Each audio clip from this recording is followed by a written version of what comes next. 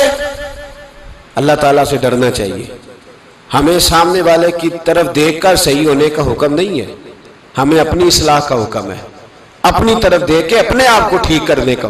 الزام لگا کے گزر جانا، اس کا کوئی مطلب سنو اور یاد رکھو۔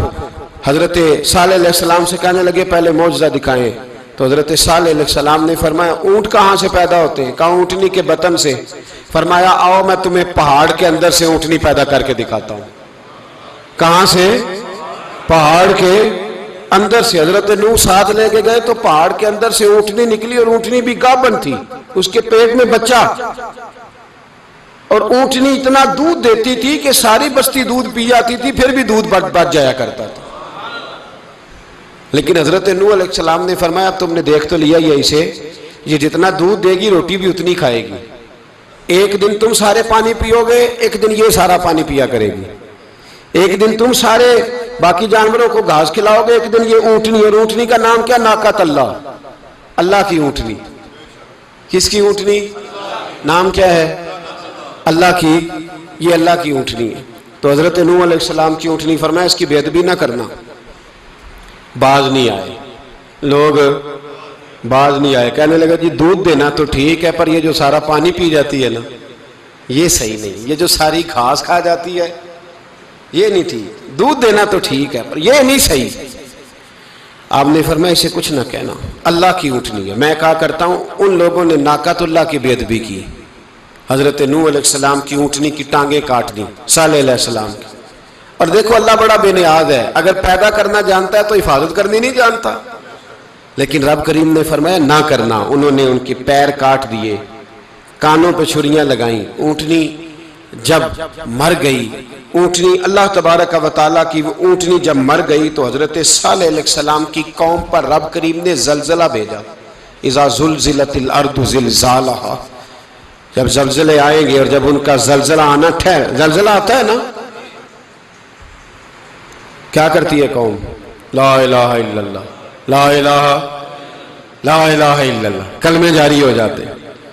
بلکہ ایک دفعہ ایسا بھی ہوا کہ مسجدوں میں اعلان ہونے لگے زلزلہ آ رہا ہے، جو فجر کے لیے نہیں اٹھے زلزلے کے لیے وہ بھی اٹھ گئے، جن کا دعویٰ ہے نا میری سویرے آنکھ نہیں کھلتی، ان کی لگی نہیں کتنے گھنٹے، بعد میں بھی نہیں لگی، ٹی وی پہ اعلان ہوتے رہے کوئی نہیں آ رہا سو جاؤ چپ کر کے، لیکن آنکھ لگی۔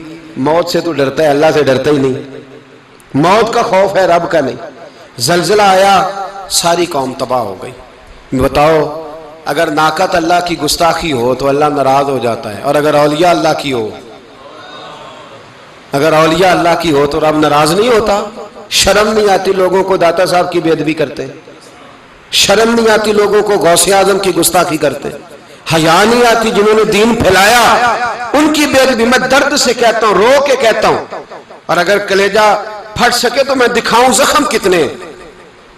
ایک حج کے موقع پر ایک بابا جی، اس سال 4,80,000 روپے کا پرائیویٹ حج تھا، اور بابا جی کی کیفیت کمزور تھی، بیچارے بیمار تھے، اس کے باوجود وہ گئے۔ بوڑھے آدمی، جا کے بیٹھیے، بزرگ، اور کتنی مشکل ہے وہاں منا، مزدلفہ، عرفات، طواف زیارت، کتنا مشکل کام ہے طواف زیارت کرنا، طواف وداع کرنا۔ کس کٹھن سے حج کیا، بڑھاپے میں پیسے بھی لگائے، اور جب وہ روضہ رسول پہ گئے صلی اللہ، اور انہوں نے جا کے نبی پاک صلی اللہ علیہ وسلم کے روضے کی طرف منہ کر کے درود شریف پڑھا تو ایک ملا نے اٹھ کے کہہ دیا تو مشرک ہے۔ تو میری روح کانپی، میں نے کہا تجھے شرم نہیں آئی، حیا نہیں آئی؟ اس کی عمر دیکھ، کس بڑھاپے میں کہاں سے چلا، کہاں آیا۔ یہ مشرک ہوتا تو کسی مندر میں جاتا، یہ مشرک ہوتا تو کسی گرجے میں جاتا، یہ مشرک نہیں، یہ مومن ہے، اور یہ وہ والا مومن ہے جس کے سینے میں دل جب دھڑکتا ہے تو خالی دھڑکتا نہیں، ساتھ وہ محمد عربی پہ درود و سلام بھی پڑھتا ہے۔ شرم نہیں آتی لوگوں کو؟ اتنی بڑی گستاخی کرتے، جو روضہ رسول پہ آیا مشرک ہے۔ میں نے تو ایک مولوی کو صاف صاف کہا تھا، میں نے کہا اگر میں مشرک ہوں تو نکالو، مشرک کا داخلہ تو یہاں ویسے ہی منع ہے۔ شرم نہیں آتی؟ اپنی زبان کا ایک پاس کرو کچھ۔ اتنا ظلم، اتنی بڑی فرقہ واریت امت میں، اتنا امت کو تقسیم کرتے ہو، تمہیں شرم نہیں آتی؟ جہاں سے اتحاد کا پیغام دینا چاہیے وہاں سے تم لوگوں کو فرقے کا پیغام دیتے ہو، ایک مقصود فرقے کی تبلیغ کرتے ہو. خدا را تو میں کہہ رہا ہوں ناقت اللہ کی بے ادبی پہ عذاب آتا ہے تو اولیاء اللہ کی بے ادبی پہ نہیں آتا. داتا صاحب ساری دن کی تبلیغ کرتے رہے، ایک آدمی نے اٹھ کے کہہ دیا جناب وہ تو شرک کا اڈا ہے، تو رب کریم ناراض نہیں ہوتا ان باتوں سے؟ ہمیں خیال کرنا چاہیے، اللہ سے ڈرنا چاہیے. ان چیزوں سے عذاب آتا ہے اور آ رہا ہے. اللہ تعالی ہمیں محفوظ فرمائے. اللہ ہمیں اس سے، قوم لوط پہ بھی عذاب آیا. ہم جنس پرستی، مرد مردوں سے بدکاری کرتے. حضرت نوح نے سمجھایا کہ یہ کام درست فطرت کے خلاف ہے، یہ کام درست نہیں. جب انسان یہ کام کرتا ہے تو زمین اور آسمان کانپتے ہیں. اب میں کیسے کھول کے بتاؤں، میرے پاس اعداد و شمار ہیں کہ پاکستان کے اندر اس کام کی کیفیت کیا ہے اور کس طرح کر کے لوگ، میں تو رونا روتا رہتا ہوں داڑھی کا. لوگ کئی دفعہ کہتے ہیں حضرت صاحب پہلے بھی آئے تھے تو داڑھی کی بات، پھر بھی آئے تو داڑھی کی بات. تو میں رونا روتا ہوں، اس لیے روتا ہوں کہ جو کلین شیو نوجوان ہوتا ہے وہ امرد کے حکم میں ہے، اس پر وہی حکم لگتا ہے جو عورت پہ لگتا ہے. اس کے ساتھ مرد کا اٹھنا بیٹھنا اسی طرح ناجائز ہے جس طرح عورت کے ساتھ. حضرت جنید بغدادی رحمت اللہ تعالی علیہ کے سامنے ایک شخص نے کہا وہ کتنا خوبصورت نوجوان جا رہا ہے، تو آپ فرمانے لگے تو حافظ قرآن نہیں؟ کہا ہاں. فرمانے لگے جا اپنے حفظ کی خیر منا. وہ شخص کہتا ہے میں نے اس بغیر داڑھی والے کلین شیو نوجوان کو بری نظر سے دیکھا، مجھے قرآن پاک ہی بھول گیا، سارا قرآن پاک بھول. اور کتنے سال میں دعائیں کرتا رہا، بیت اللہ کے طواف کرتا رہا، میں یاد بھی کرتا تو نہیں ہوتا. کیسے اب تو ہمارا نعت کہاں بیوٹی پارلر سے ہو کے آتا ہے، ہم کسی اور کو کیا پیغام دیں؟ وہ پیغام، وہ نظام، وہ طریقہ کار جس کا حکم تھا شریعت میں. قوم لوط پر عذاب آیا. صحیح بیٹھتے ہوں گے بچے جو موٹر سائیکلوں پہ بیٹھتے ہیں. میں نے گجرانوالہ کی سڑکوں پہ بچوں کو، نوجوانوں کو جو تماشے کرتے سر عام دیکھا ہے تو مجھے ڈر لگتا ہے. اور کوئی روکنے والا نہیں، شغل ہو رہا ہے، ہنس رہے ہیں اور سامنے عورتیں بھی ہیں، سب ہو رہا ہے. کتنی تکلیف کی بات. حضرت نوح کی قوم یہ کام کرتی تھی، قرآن پاک نے بیان کیا ہے. حضرت نوح نے سمجھایا، فرمایا رب کریم نے تمہیں اپنی خواہش پوری کرنے کے لیے جائز طریقہ عطا فرمایا، عورتوں سے نکاح کرو، اور اس نکاح کی برکت سے جو اللہ تمہیں اولاد دے گا اس کو اللہ تبارک و تعالیٰ تمہارے لیے باعث بخشش بھی فرمائے گا. لیکن جب قوم نہ مانی تو جو قوم لوط کا عمل کرے اس کا علاج قرآن نے بیان فرمایا کہ آسمان سے پتھر برسیں گے. پھر پتھر برسے اور جن کے بڑے بڑے اچھے دماغ تھے ان کے دماغ چکنا چور کر دیے گئے، تباہ کر دیے گئے، ان کے دماغ زمین پر بچھاڑ دیا گیا. اللہ مہلت دیتا ہے لیکن اس کا مطلب یہ نہیں کہ انسان توبہ ہی نہ کرے. حضرت شعیب علیہ السلام کی قوم پر بھی عذاب آیا، اس لیے کہ بددیانتی کرتی تھی، ناپ تول میں کمی کرتی تھی. میں نے کہا تھا شب قدر کی رات کہ یہ کوئی تماشا ہے کہ شب رات آئی تو ساری رات روتے رہے یا اللہ معاف کر دے، یا اللہ معاف کر دے، رو رو کے چیخے مار مار روئے. شب قدر آئی تو پھر چیخے ماری، ساری رات روئے. تو جس بندے کا پروگرام ہی نہیں سویرے بدلنے کا، دکان پہ بیٹھ کے پھر وہی ناپ تول میں کمی، پھر وہ اللہ تعالیٰ معاف کرے. میں ایک مضمون پڑھ رہا تھا تو وہ فوڈ کے اسپیشل لوگ تمہیں لکھا تھا مہربانی کرو ملاوٹ ہی اچھی چیز کی کر لو، مرچ میں کیری تو نہ ملاؤ اینٹوں کی، وہ تو بیمار کرتی ہے، وہ تو خون کی آنتوں کو روک دیتی ہے. وہ کہنے لگا اور وہ کہتا میں تمہیں بتاتا ہوں کون کون سی چیز ملائی جا سکتی ہے، وہ ملا لو. خدا را اس قوم پہ رحم کرو، مہربانی. ایک دوست ہے ہمارے، میں وزیر آباد میں ان کے گھر بیٹھا تھا تو ایک میڈیکل، میرا کسی شخص پہ اعتراض کرنے کا میں مجموعی بات کرتا ہوں. میں ایسے ڈاکٹروں کو جانتا ہوں جو اللہ تعالیٰ فضل کرے سچ مچ کے نیک ہیں، اچھے لوگ.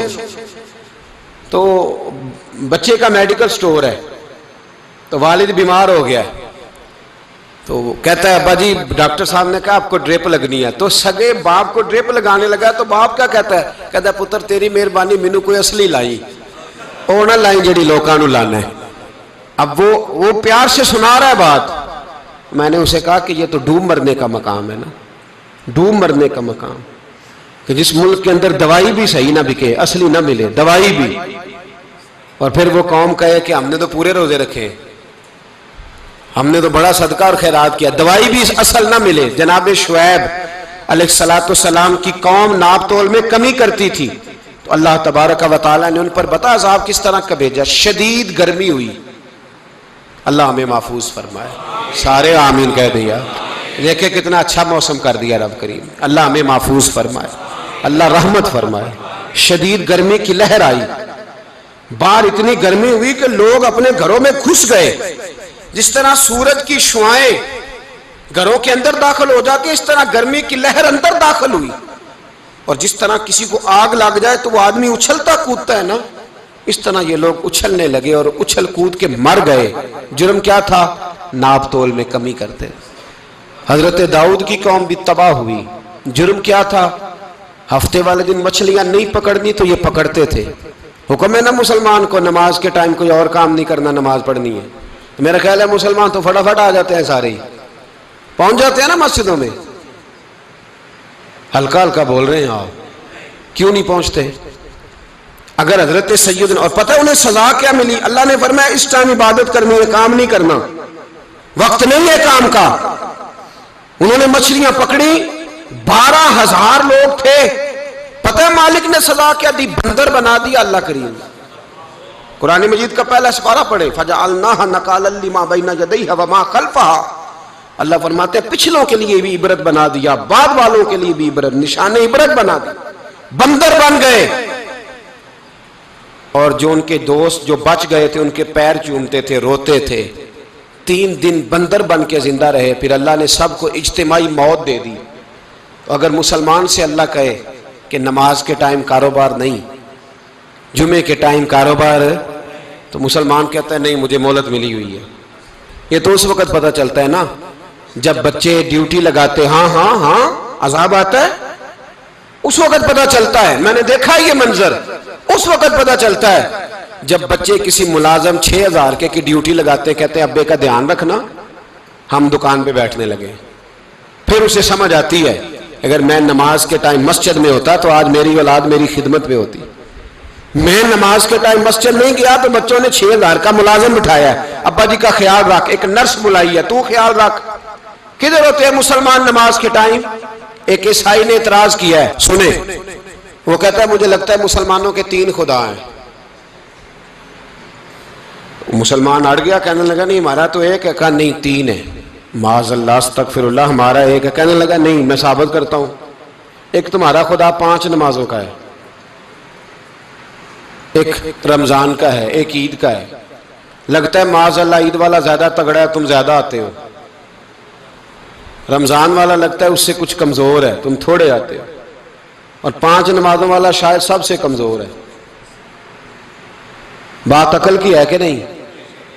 اس نے اعتراض ٹھیک کیا تو مسلمان کو چاہیے نا خیال کرے۔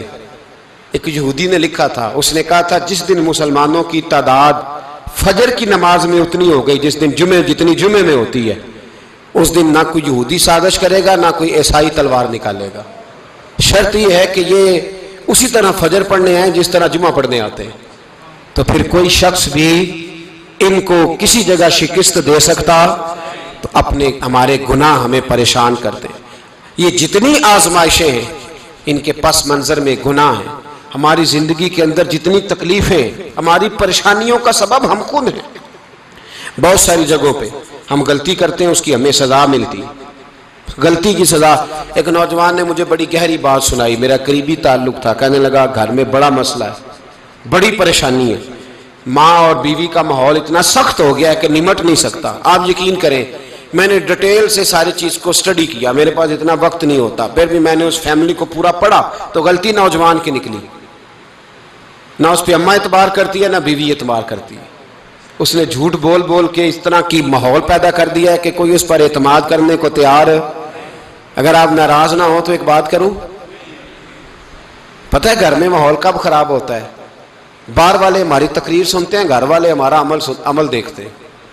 جب وہ دیکھتے ہیں نا کہ یہ کس طرح کا شخص ہے، اس کے رویے، اس کا کردار، اس کا لب و لہجہ کتنا برا ہے اور یہ کردار کا کتنا کمزور ہے۔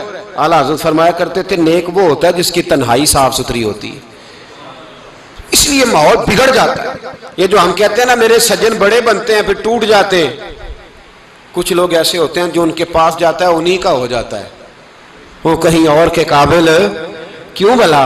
اس لیے کہ ان کے کردار میں ٹھنڈک دیکھتا ہے، ان کے لب و لہجے میں مٹھاس دیکھتا ہے، اس شخص میں اتنی خوبصورتی دیکھتا ہے کہ اسی کا بن جاتا ہے۔ حضرت ابراہیم بن ادم کے پاس ایک نوجوان آیا، کہنے لگا میں گناہ کرنا چاہتا ہوں۔ فرمانے لگا بالکل کر، اللہ کا دیا ہوا رزق کھانا چھوڑ دے اور گناہ کر۔ کہنے لگا یہ نہیں ہو سکتا۔ فرمانے لگے چل پھر اس طرح کر، رب کی زمین پہ نہ رہ، کسی اور کی زمین پہ چلا جا۔ کہنے لگا یہ بھی نہیں ہو سکتا۔ فرمانے لگے چل اللہ کی چھت سے نکل جا۔ کہنے لگا یہ بھی نہیں ہو سکتا، تو آپ رو پڑے۔ فرمانے لگے پھر جناب اسرائیل جب آئیں تو ان سے کہنا مجھے 2-3 سال کی مہلت دے دے، پچھلی میری گناہوں میں گزر گئی، میں ذرا 3 سال عبادت کر لوں۔ تو وہ شخص بھی رونے لگا، کہنے لگا حضور وہ مہلت نہیں دیتے، وہ جب لینے آتے ہیں تو پھر لے کے اللہ تعالیٰ نے جب انسان بنانا چاہا نا تو جناب جبریل کو کہا مٹی لے کے آ زمین سے۔ حضرت جبریل نے مٹی پہ ہاتھ ڈالا تو باقی کی مٹی رونے لگ گئی، اسے جدا نہ کر۔ تو جناب جبریل چھوڑ کے چلے گئے۔ حضرت میکائیل کو بھیجا، مٹی لا، مٹی پہ ہاتھ ڈالا تو باقی کی مٹی رونے لگ گئی، چھوڑ کے چلے گئے۔ جناب اسرائیل کو بھیجا، مٹی پہ ہاتھ ڈالا تو باقی کی رونے لگ گئی، چھوڑ کے نہ جاؤ۔ تو حضرت اسرائیل فرمانے لگے تیرا رونا دیکھو کہ رب کا حکم دیکھو۔ وہ لے گئے، جب پیش کی تو رب کریم نے فرمایا اسرائیل جان نکالنے کی ڈیوٹی بھی تیری، تو مٹی کو لے آنا، باقی مٹی روتی بھی رہے تو روتی رہے، جب میرا فیصلہ آ جائے تو پھر اس میں کوئی گنجائش۔ ہم کھاتے بھی اللہ کا ہیں، نافرمانی بھی اس کی کرتے، زمین پہ بھی اس کی چلتے ہیں، نافرمانی بھی اس کی کرتے، حکم کسی اور کا مانتے، چھت پہ رب کریم کی رہتے۔ اس طرح نظام نہیں چلتا۔ میرے بھائی یاد رکھ لو، گناہوں کی سزا ملے گی، زندگی تنگ ہو جائے، یہاں بھی آزمائش ہوگی اور وہاں بھی۔ میں نے درس پہ کہا تھا، پھر بات کہتا ہوں، یہ میں اپنے لیے کہہ رہا ہوں، توجہ ہے میری بات پر۔ دعا فرمایا کرے کہ جو کچھ ہم نظر آتے ہیں اللہ ہمیں ویسا بننے کی توفیق بھی عطا فرما۔ اللہ ویسا بننے کی، یہ مشکل معاملہ ہے، مشکل۔ دیکھیں نا ایک آدمی سیاستدان ہے، اس نے بڑے اچھے نعرے لگائے، انقلاب آ جائے گا، میں غریب کا بھلا کر دوں گا، میں یتیموں کے سر پہ ہاتھ رکھوں گا، میں مجبوروں کی مدد کروں گا، میں دکھیوں کی مدد کروں گا، مزدوروں کو۔ اس نے اچھے اچھے نعرے سکھائے، اچھا اس نے پیغام دیا، اندر اس کے یہ تھا کہ اقتدار ملے گا تو مرضی کروں گا۔ لوگ اس کے گرد بھی گئے، اس کی گاڑی کے پیچھے بھی بھاگے، لوگوں نے اس کے نعرے بھی لگوائے، جیب سے پیسے لگا کے اس کے پوسٹر بھی شائع کیے، لوگ اس کے گرویدہ ہو گئے، لوگوں نے پوری، اور میری قوم نے تو بیچاری نے کئی دفعہ دھوکے کھائے۔ جس نے نعرہ لگایا غریب اسی کے پیچھے مسیحا بن کے چل پڑا، آج دھوکہ دے لیا، لوگوں کو پیچھے لگا لیا۔ یہ بتاؤ اگر راز کھل جائے، اگر راز کھل جائے کہ یہ دھوکہ دے رہا ہے، یہ فریب کر رہا ہے، تو لوگ اس کا کیا حال کریں گے؟ یہ راز قیامت میں کھل جائے گا، قیامت میں یہ راز یہ کھل جائے گا، یہ دھوکے باز تھا۔ اذا زلزلت الارض زلزالہا، جب زلزلہ آئے گا جیسے اس کا آنا ٹھہرا، واخرجت الارض اثقالہا، زمین اپنے بوجھ باہر نکال دے گی۔ اس سے مراد کیا ہے کہ زمین پہ جو جرم ہوئے زمین بتا دے گی، باہر نکل آئے۔ وقال الانسان ما لہا، انسان کہے گا اسے کیا ہوا، یہ تو سب کچھ بتا رہی، بوجھ باہر نکال دے گی۔ ایک آدمی پیر طریقت بن کے بیٹھ گیا، جبہ کبہ پہن کے، بڑی پگڑی باندھ کے بیٹھ گیا، اچھی اچھی نیک باتیں بتانے لگا، لوگ اس کی دست بوسی کرنے لگے، ہاتھ چومنے لگے، پیچھے لگ گئے، خدمت کرنے لگے، جیب سے نذرانہ دینے لگے، اس کے نام پر لوگ اپنی جیب سے لنگر پکانے لگے، خانقاہ کی خدمت ہونے لگی، مہمان اس کے آتے، نوکری کوئی اور کرتا۔ میں نے کہا تھا شاید اپنے لیے کہہ رہا ہوں، ڈیوٹیاں لوگ کرنے لگے، حالات بدلنے لگے، لیکن اس کے اندر تو چور تھا، وہ تو دکاندار تھا، تو یہاں جو اس کے پیچھے لگے تھے وہ تو سچے تھے، انہیں تو اجر ملے گا، لیکن اس کا جب راز کھلے گا تو بڑی رسوائی ہوگی، اس کا جب راز کھلے گا تو بڑی۔ ایک میری طرح کا دیندار تھا، جو چہرے کا تو نیک تھا، اندر پتہ نہیں کیا کچھ تھا۔ ایک طوائف گزر رہی تھی، اس نے اس کو تبلیغ کر دی، کہنے لگا بس کر دے، سیانی بن جا۔ تو کسی دانشور میں لکھا ہے اس نے بڑا سخت جواب دیا اس عورت نے، کہنے لگی بابا میں تو جو ہوں وہ نظر بھی آ رہی ہوں، تو بتا جو تو نظر آتا ہے وہ تو ہے کہ نہیں؟ اس بندے نے چیخ ماری اور بے ہوش ہو کے گر پڑا۔ تو لوگوں نے کہا بابا آج کسی صوفی کا کلام سنا ہے جو بے ہوش ہو گیا؟ تو اس نے کہا نہیں، آج طوائف کی بات سنی ہے، طوائف کی۔ اور وہ عجیب بات کر گئی ہے، وہ کہہ گئی ہے میں تو جو ہوں میں نظر آ رہی ہوں، تو بھی تو بتانا، تو بتانا کہ تو دستار امامت پہنتا ہے۔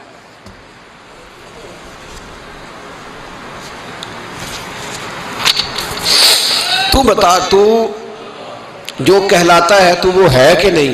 یہ وقال الانسان ما لہا، یہ راز قیامت میں کھلے گا۔ ہم جو کچھ بتا رہے ہیں نا اپنی زبانوں سے، ہمیں اپنے گناہوں کا احساس ہونا چاہیے۔ ایسا نہ ہو کہ جب سزا ملے تو پھر اس طرح کی ملے کہ دوبارہ کسی کو کوئی منہ دکھانے کے قابل نہ رہے۔ میرے بھائی یاد رکھیں اور سمجھیں، گناہ انسان کی زندگی کو تنگ کرتے ہیں۔ میرے نبی پاک علیہ السلام نے فرمایا جب تو جھوٹ بولتا ہے تو تیرے فرشتے کرامن کاتبین سائیڈ پہ ہو کے کھڑے ہو جاتے ہیں، جب تو زنا کرتا ہے تو تیرے اندر سے ایمان نکل جاتا ہے۔ اور نبی پاک علیہ السلام نے فرمایا جب میری قوم میں ناانصافی عام ہو جائے گی تو قتل بھی عام ہو جائے گا۔ اور سن لو لکھ لینا یہ حدیث دل کی تختی پر، نبی پاک علیہ السلام نے فرمایا جب میری قوم میں بے حیائی اور بدکاری عام ہو جائے گی تو دو سزائیں اللہ دے گا۔ ایک تو جوان موتیں آئیں گی، جوان بچے کچھ بھی نہیں دیکھا چلے گئے، اور دوسری سزا اللہ یہ دے گا کہ ایسی بیماریاں آئیں گی جن کا علاج نہیں ملے گا، ایسے امراض پھوٹ پڑیں گے۔ اگرچہ میں آپ کو ایسی تقریر بھی سنا سکتا تھا جس پہ آپ بہت زیادہ محظوظ ہوتے، پر میں نے اس جمعے میں ایسا موضوع چنا ہے جس کا ہمیں خاص ضرورت ہے۔ بھائی دیکھیں تو صحیح، کہیں ایسا تو نہیں کہ ہم ان عیبوں میں مبتلا ہیں۔ میرے نبی کریم علیہ السلام نے فرمایا جب تم نیکی کا حکم دینا اور برائی سے منع کرنا چھوڑ دو گے پھر اللہ تم پر ظالم حکمران مسلط کرے گا۔ اور اگلے لفظ اس سے بھی زیادہ سخت ہیں، محبوب فرمانے لگے پھر تمہاری نیک لوگ دعائیں بھی کریں گے تو اللہ وقتی طور پر ان کی دعاؤں کو بھی قبول نہیں فرمائے گا، اس لیے کہ تم لوگوں نے نیکی کا حکم دینا اور بھلائی سے روکنا چھوڑ دیا۔ عزیزو یاد رکھو جب گناہ عام ہوتے تو پھر حالات بدلتے اور لوگوں کو سزا ملتی ہے ان کے گناہوں کی، بلکہ یہاں تک لکھا ہے کہ نیت خراب ہو تو سزا شروع ہو جاتی۔ کیا خراب ہو؟ بولیے گا۔ نیت بھی خراب ہو تو سزا۔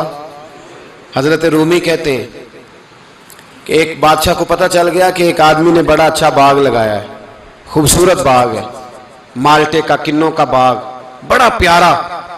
بادشاہ نے کہا ذرا جا کے دیکھتا ہوں۔ بادشاہ سلامت باغ دیکھنے آئے تو اب وہ مزدور آدمی تھا، عام آدمی تھا جس نے باغ لگایا، کسان تھا، اس کو کہا کہ چند کنوں توڑ کے لایا تو بڑے پیارے لگے، ایک دو اور لایا، کھائے، بڑے میٹھے، بڑے پیارے، بڑے توانا، بڑا مزہ آیا۔ تو بادشاہ کے دل میں خیال آیا کہ اس پہ قبضہ نہ کر لوں باغ پہ۔ ہمارے ہاں نا کرائے پہ دکان دیتا نا مالک، تو جب کسی غریب کی چل جاتی ہے کہتا ہے تو خالی کر، میں نے خود ڈال لی ہے، چل گئی نا اس کی۔ حالانکہ رزق اپنے اپنے نصیب کا ہے، رزق اپنے اپنے نصیب کا ہے، جس کو اللہ تعالیٰ چاہتا ہے عطا کرتا ہے۔ تو اس کو کہا کہ اور توڑ کے لا، اور دل میں خیال ہے کہ یار اتنا اچھا باغ ہے قبضہ کر لیتے ہیں، ہماری حکومتیں قبضہ کر لیتی ہیں کہ جو چیز اچھی لگ جائے۔ اب وہ کسان دو تین کنوں توڑ کے لایا، اس نے کھائے تو کھٹے نکلے، ترش تھے۔ کہنے لگا تجھے کیا ہو گیا ہے؟ تو بندہ بڑا صاحب دل تھا، کہنے لگا میں تو ٹھیک ہوں، آپ اپنی نیت سے پوچھیں کہیں خراب تو نہیں ہو گئی۔ تو کنوں میں بھی اس کا اثر آ گیا ہے، اپنی نیتیں بگڑ جائیں نا، نیتیں۔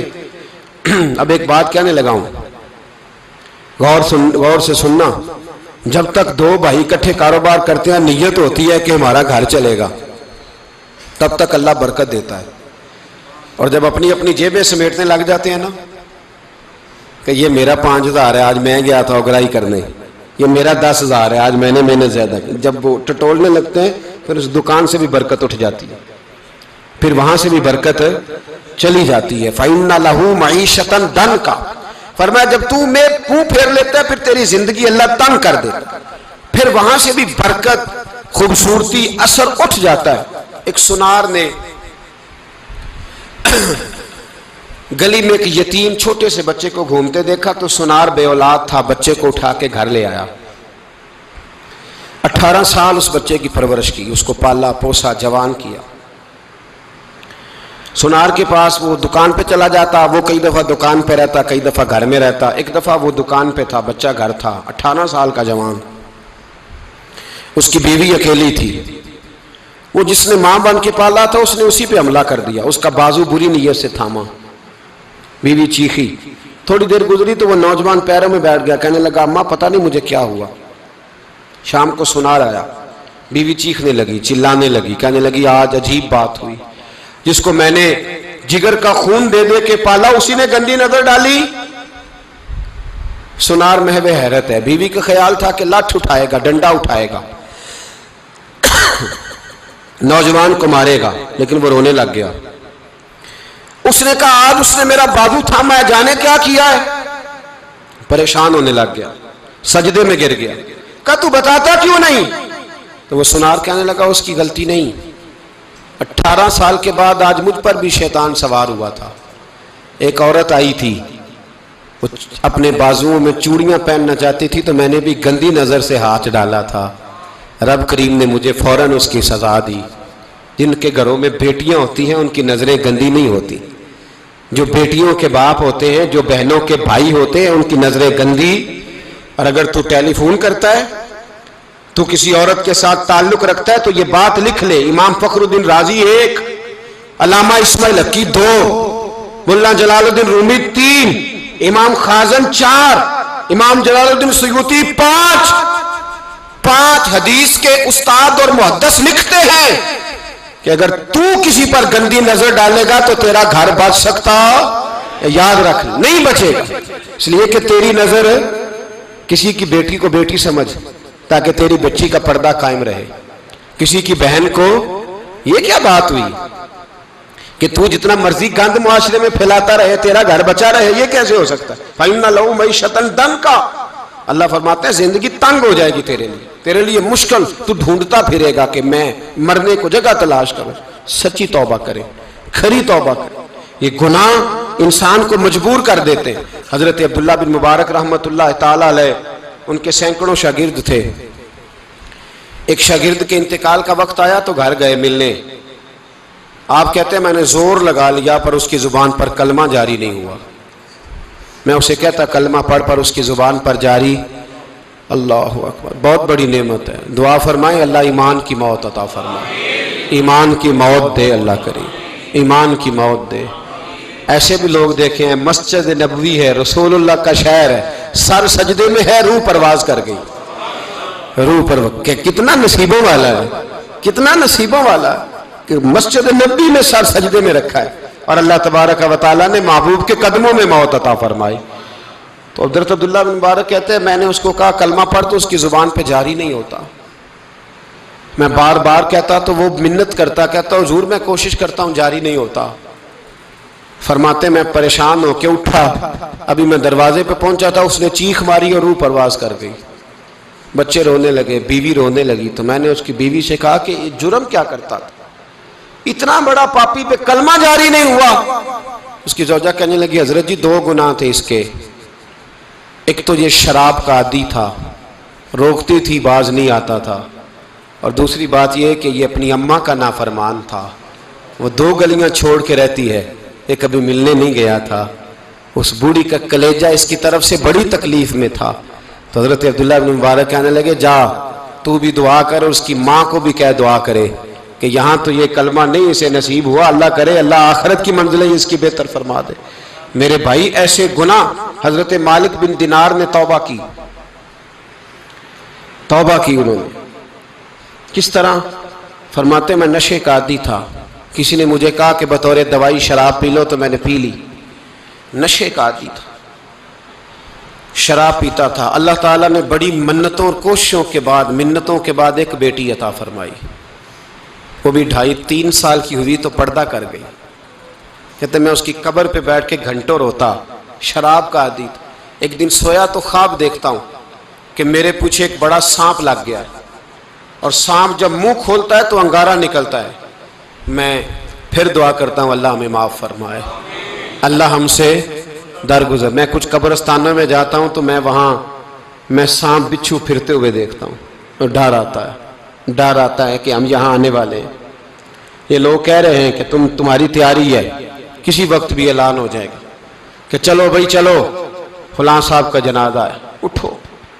لوگ کہتے ہیں جلدی کرو، اور ایک کونے میں ایک شخص یہ بھی کہتا ہے کہ دیگ بھی رکھ لو، مہمان بڑے جمع ہو گئے۔ اور ایک کونے میں لوگ یہ بھی کہتے ہیں کہ برف ٹھنڈی لے آؤ، لوگوں نے پانی بھی پینا ہے۔ پہلے اعلان ہوتا ہے کہ فلاں فوت ہو گیا، پھر اعلان ہوتا ہے جنازے کا ٹائم ہو گیا، پھر اعلان ہوتا ہے جنازہ اٹھایا جائے گا، اور پھر بات ختم ہو جاتی ہے۔ پھر کل من علیہ فان، پھر کوئی نہیں پوچھنے آتا، ختم ہو گئے، قصہ ہی ختم ہو گیا، ان لوگوں کی کہانی مٹ گئی، ختم ہو گئے۔ بڑے بڑے کج کلا، کوئی پوچھنے والا نہیں۔ موت کا راج ہے، راج ہے موت کا راج، موت راج کرتی ہے بس، اور کسی کا راج نہیں۔ وہ راج کرتی ہے، جدھر جاتی ہے اسی کا راج ہے، راج کر رہی ہے۔ تو حضرت مالک بن دینار کہتے ہیں قبرستان میں میں نے دیکھا، میں خواب دیکھتا ہوں بڑا اژدہا، اس کے منہ کے اندر آگ، میرا پیچھا کر رہا ہے۔ کہتے ہیں میں خواب دیکھ رہا ہوں، میں دوڑا، لیکن وہ اژدہا جب میں دوڑا تو میرے آگے آ کے کھڑا ہو گیا۔ میں مشرق کو دوڑا تو وہاں بھی آ گیا، مغرب کو دوڑا تو وہاں بھی آ گیا۔ جناب مالک بن دینار کہتے ہیں ایک بوڑھا شخص کمزور مجھے بچانے آیا، پر اس اژدہا نے پھونک ماری تو وہ بوڑھا آدمی دور جا گرا۔ کہتے میں چیختا تھا، چلاتا تھا، ایک پہاڑی پہ میں بھاگا گیا تو وہاں مجھے میری بیٹی ملی، مجھے فوت ہو گئی۔ وہ اس اژدہے کے آگے اس نے یوں ہاتھ کیا تو اژدہا پیچھے بھاگ گیا۔ میں نے بیٹی کو گود میں اٹھایا، میں نے کہا بیٹی یہ کون تھا؟ کہنے لگی ابا یہ تیرا برا عمل تھا، یہ تیرا برا عمل تھا، یہ تجھے کھا جاتا اگر میں نہ ہوتی۔ تو کہا یہ بوڑھا جو مجھے بچانے آیا یہ کون تھا؟ کہا یہ تیرا اچھا عمل تھا، پر کمزور بڑا تھا، تھوڑا تھا، یہ تیرے برے عمل کا مقابلہ کرنے کی ہمت نہیں رکھتا تھا۔ حضرت مالک بن دینار کہتے ہیں میری بیٹی نے خواب میں میری داڑھی پکڑ لی اور کہنے لگی ابا میں چاہتی ہوں تو صحیح ہو جا، ایسا نہ ہو کہ پھر تیرے پیچھے یہ اژدہا لگ جائے۔ حضرت مالک بن دینار کہتے ہیں جب میں سو کے اٹھا تو میری داڑھی آنسوؤں سے بھری ہوئی تھی، پھر اس کے بعد میں نے توبہ کی، اس طرح کی توبہ کی کہ پھر میں نے کوشش کی کہ دوبارہ میں اپنے رب کی نافرمانی نہ کروں۔ حضرت عبداللہ ابن عباس فرماتے تھے جو دنیا میں ہنس ہنس کے گناہ کرتے ہیں نا، ہنس ہنس کے جھوٹ ہنس ہنس کے بولتے، ہنس ہنس کے لوگوں کی غیبت کرتے، فرمایا یہ جو تمہیں ہنس ہنس کے گناہ کرتے نظر آتے ہیں ان کا رونا قیامت میں دیکھا نہیں جائے گا، ان کے آنسو قیامت میں دیکھے نہیں جائے۔ جو ہنس ہنس کے گناہ کرتے یہ روئیں گے، فَلْيَضْحَكُوا قَلِيلًا وَلْيَبْكُوا كَثِيرًا، رب فرماتا ہے زیادہ رویا کرو، کم ہنسا کرو۔ نبی پاک علیہ السلام روتے تو صحابہ کہتے حضور آپ اتنا کیوں روتے ہیں؟ تو محبوب فرماتے جو میں جانتا ہوں وہ تم نہیں جانتے۔ بھائیو قبروں میں اکیلے جانا ہے، کبھی غور کرنا، اکیلے کوئی بندہ ساتھ حساب دینے نہیں جائے گا۔ اماں بڑا پیار کرتی ہے لیکن قبر میں کبھی کوئی ماں بھی ساتھ دفن نہیں ہوتی، اپنا اپنا حساب دینا، مشکل وقت ہے، حساب کر لینا چاہیے، تیاری کر کے رکھنی چاہیے۔ گناہ اگر یہاں ہماری زندگی کو تنگ کریں گے تو وہاں بھی ہمارے لیے مشکلات پیدا کریں۔ نبی کریم علیہ السلام نے فرمایا ہے کہ اللہ بڑا مہربان ہے، اللہ بڑا کریم ہے، اللہ بڑا ستار ہے، اور یاد رکھو جب کوئی اس کی ریٹ کو چیلنج کرے، جب کوئی اس کے قانون کو توڑے، جب کوئی اللہ کی اعلانیہ نافرمانی کرے، پھر رب کریم کی غیرت کو، اس کے عدل کو جوش آتا ہے، توبہ کرے سچی، مسجد کی حاضری دیں پابندی کے ساتھ۔ میری آپ سے ہمیشہ یہ گزارش رہتی ہے کہ مسجد کی حاضری پابندی سے دیں۔ میں اپیل کرتا ہوں داڑھی رکھ لیں، یہ میرے نبی کا طریقہ ہے صلی اللہ تعالی علیہ۔ واپس آ جائیں، ہماری بقا نہ ہمارے دین میں ہے، کوئی نہیں ہمیں رکھے گا، کوئی نہیں رکھے گا، کوئی نہیں۔ میرا ایک دوست رات بتا رہا تھا کہ سعودی عرب میں ایک شخص نے 30 سال محنت کی، تو جب وہ مرا ہے وہیں اس کے گھر میں فون کیا تو اس کے گھر والوں نے کہا جناب آپ کو مشکل ہوگی ڈیڈ باڈی بھیجنے میں، وہیں دفن کر دیں، ہاں اگر اس کا کوئی پیسہ ہے تو وہ ذرا اکاؤنٹ میں بھیج دیں، بچیوں کو ضرورت ہے۔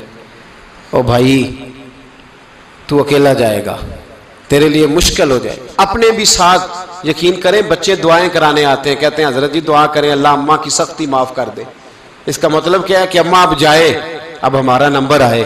بچے تو انتظار کر رہے ہیں کہ ابا جائے اور گدی پہ ہمارا نمبر آئے، تیاری ہے۔ اکیلے جانا ہے، اکیلے، سخت سا مرحلہ ہے، اکیلے سارا کچھ فیس کرنا۔ آج توبہ کریں، وہاں کے کیڑے یہاں رہ کے ماریں، اپنے ساتھ ظلم نہ کریں۔ ہم اس قابل نہیں کہ وہاں جا کے مقابلہ کر سکیں، بچیں، اپنے آپ کو محفوظ کریں، بچائیں، حساب اپنا اپنا دینا ہے۔ کسی باپ نے اگر اپنے بچوں کو حرام کھلایا تو بچے تو نہیں کہہ رہے تھے نا کہ حرام لے کے آ، تو باپ نے حساب دینا، والد نے۔ لہٰذا مہربانی فرمائیں، اپنے اوپر رحم کھائیں، اپنے آپ کو سنواریں۔ آج جمعۃ الوداع ہے، توبہ کریں، اللہ کے نیک بندوں کی صحبت میں بیٹھا کریں، اچھی باتیں سنا کریں تاکہ دل نرم رہے۔ ان جگہوں سے بچیں جو گناہ کی طرف لے کے جاتی، ظلم سے، زیادتی سے، جبر سے بچیں۔ اپنے آپ کو اپنے رب کریم کی بارگاہ میں جھکا دیں۔ ہمارا کہیں اور گزارا نہیں، کوئی نہیں ہمیں پوچھے گا۔ اقبال رو پڑے آخری عمر میں، رو پڑے اور اللہ کی بارگاہ میں عرض کرنے لگے نہ جہاں میں کہیں بھی امان ملی، جو امان ملی تو کہاں ملی، میرے جرم خانہ خراب، تیرے عفو بندہ نواز میں۔ پناہ صرف اللہ رسول کی بارگاہ میں، باقی کوئی پناہ دینے کو تیار نہیں ہے۔ دعا کرتا ہوں اللہ کی بارگاہ میں اللہ ہمیں سچی توبہ کی توفیق عطا فرمائے۔ آخر دعوانا ان الحمدللہ۔